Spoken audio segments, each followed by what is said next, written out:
Hey everyone, Alex Horning here, Seattle resident and photography and cinematography enthusiast. I am out in the middle of Snoqualmie Pass because something really fun happened last night, and I think you can actually see a little bit of it here, but it snowed last night. And so with that, I was actually here yesterday and we had some greenery and a little bit of snow, but not really all that much. Wasn't really quite what I wanted it to be.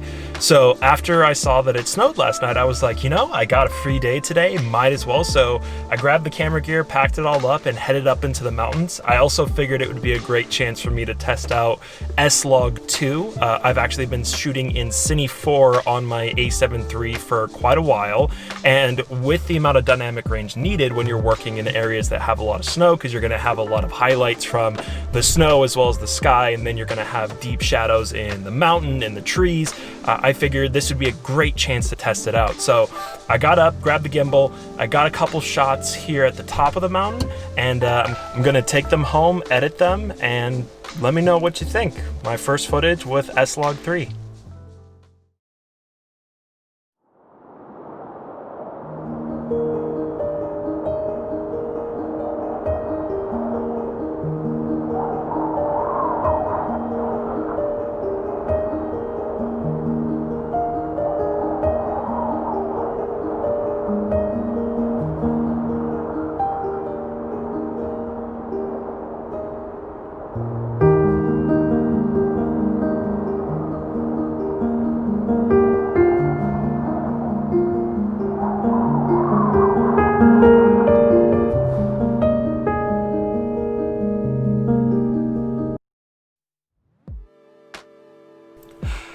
Now I know that wasn't really long, by no means was it a full-length movie or anything, but I think it did a really good job of illustrating exactly what I mean by S-Log2 maintaining a lot more dynamic range and typically harder to work with situations. Now, if you take a look at this first clip that is actually shot in S-Log2, you'll notice that there's actually a pretty solid gradient between the exposure of the trees in the foreground, the mountain in the midground, and then it slowly kind of fades off as it goes brighter and brighter into the clouds. And so you see there's this really nice dynamic range, this really nice fall off with the amount of light that's showing through the clouds, and it's not just pure white.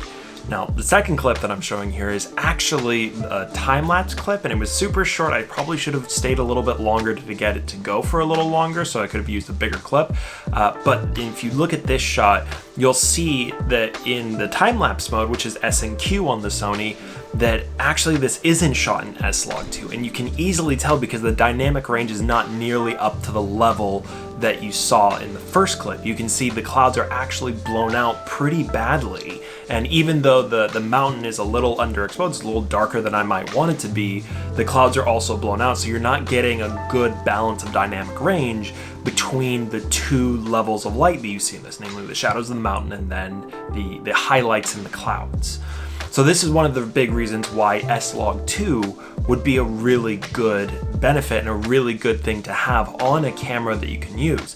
Now, the one thing that I'll say, the one caveat that I have about using S-Log2 is that S-Log2 is actually set at a base ISO of 800, meaning that it's adding a little bit more brightness into the image naturally, rather than some other picture profiles like Cine 4 that I think starts at like ISO 200.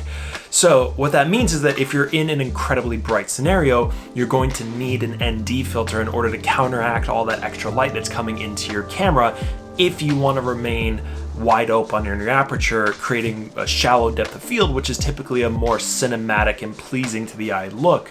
And so what that means is an ND filter is essentially a sunglass for your lens that allows you to block some light coming in. So that way you're able to actually darken the image to counteract that high ISO in order to make sure that you can expose the image properly in order to actually continue using a picture profile like that.